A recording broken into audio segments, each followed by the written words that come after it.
High, তোমরা কেমন আছো? কালকে আমি, মা আর বোন মিলে চলে গেছিলাম বাজারে কিছু কেনাকাটার জন্য। সামনেই তো পয়লা বৈশাখ, তাই আমরা চলে গেছিলাম বাজারে। তো দেখো, আমরা টোটোতে উঠে পড়েছি, এখন আমরা যাচ্ছি বাজারে। বাজারে যাওয়ার পর আমরা তো দেখলাম প্রচণ্ড পরিমাণে ভিড় হয়েছে। তো আমরা কিছু কেনাকাটা করে নিলাম, এখানে কিছু জামা আমরা কিনে নিয়েছি। তারপর জামা কেনা হয়ে গেলে আমরা বাইরে বেরিয়ে একটু লস্যি খেয়ে নিয়েছিলাম। তারপর আমরা চলে গেছিলাম গোপালের জামা কেনার জন্য।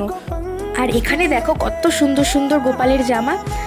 তো এগুলো সবই সুতির, আমরাও গোপালের জন্য একটা সুতির জামাই কিনে নিয়েছিলাম। তারপর আমরা বাড়ি আসার পথে এই যে দোকানটা দেখছো, এখান থেকে আমি ক্লিপ কিনে তারপর প্রত্যেকবার আমি বাড়ি যাই। তো আসার পথে দুটো আইসক্রিম কিনে নিয়েছিলাম। সেই দুটো আইসক্রিম দেখো এখন আমি আর বোন বসে খাচ্ছি। তো তোমাদের এই ভিডিওটা কেমন লাগলো অবশ্যই কমেন্ট করে জানাবে। ভিডিওটা ভালো লাগলে অবশ্যই লাইক, কমেন্ট এবং সাবস্ক্রাইব করে দেবে। টাটা।